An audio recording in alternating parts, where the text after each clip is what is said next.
Hey, do you see drama on Twitter, Twitch, YouTube, TikTok that's too unimportant for you to research into, but slightly interesting enough that you want to know what happened?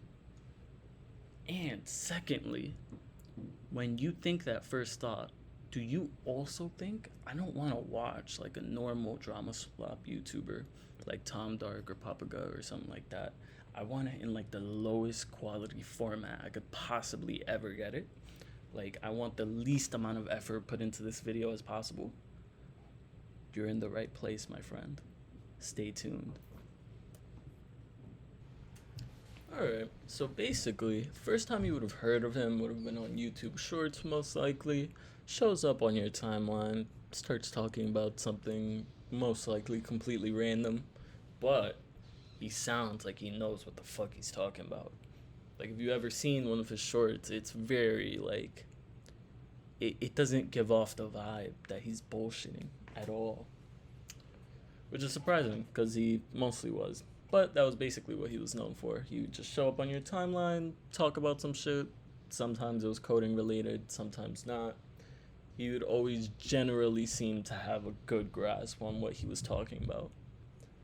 And then we come to the first drama. It's where it all started falling apart. So, at some point, he decides to play World of Warcraft with a couple other smaller streamers because he is actually a pro at World of Warcraft. Or so he says. Well, he doesn't say he's a pro, but he says he's good at World of Warcraft. I doubt it. I mean, personally, I've never played World of Warcraft. I looked up a video on like what you're supposed to do as like a frost mage and how you're supposed to do your shit. And from what the video was telling me, he kind of seemed like a noob, but at the same time, that game is like a decade before my time.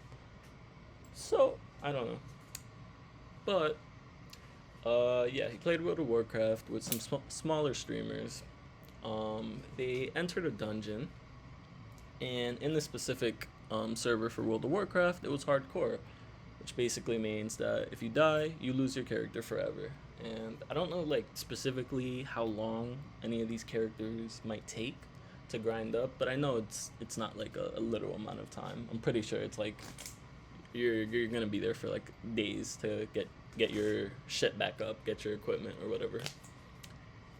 So this kind of like builds the environment on why people would be mad at you if you messed up. Basically, they walked into the dungeon. Entire party pretty much had like a meltdown.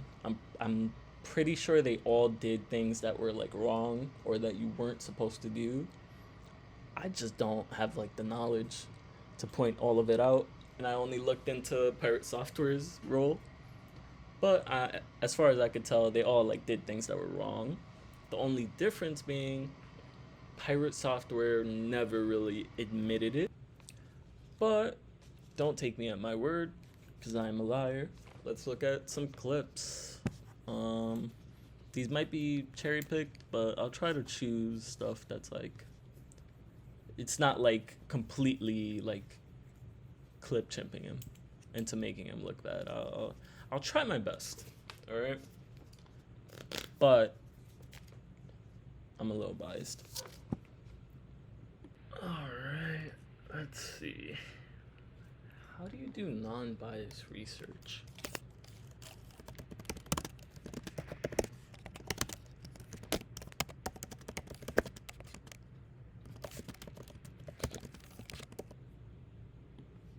What do you want, man?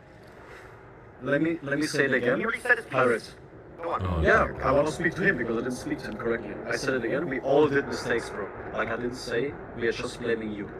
It's about the zero accountability is what makes us so mad. There's no zero accountability, dude. Everyone can do something better. No, But when you open up and you yell over another person, like can you I really doing, speak? nah, I'm good. You See ya. I'm not doing that shit again with him. Nah, he did it the first time. I'm not doing it a second one. Not interested.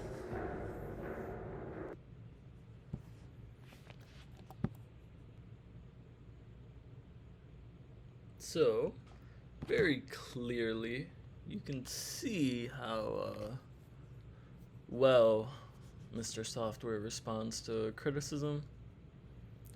I just want to point out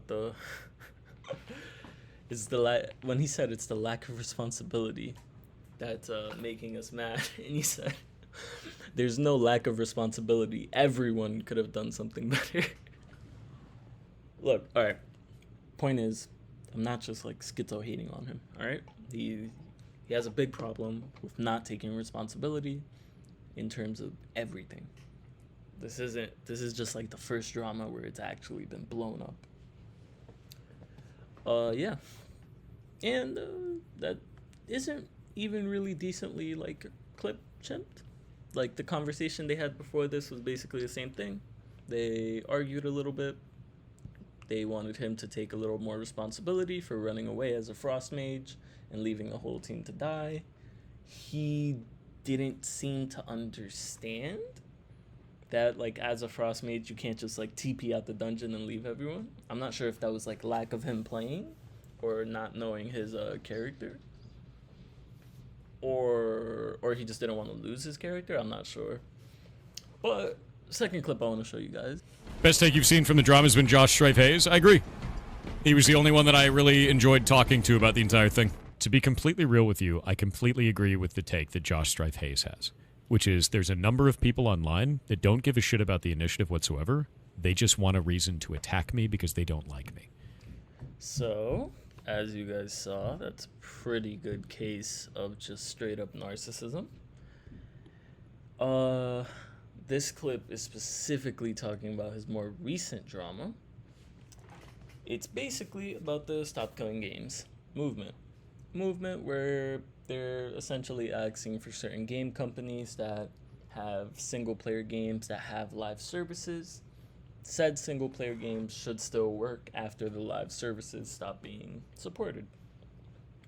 Now, what happened when Pirate Software spoke about this was that he gave a pretty dumb take on the matter, and from what I remember correctly, his original response kind of missed the entire point of the movement. From then on there, people started shitting on him. The combination of the World of Warcraft plus this kind of cemented him as okay, you're completely talking bullshit.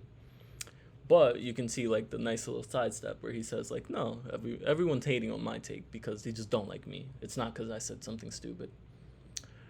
While I will agree there are some people who who don't really give a fuck about the like Stop Killing Games movement that just support it just to not like him. Majority of it is because he said some stupid shit.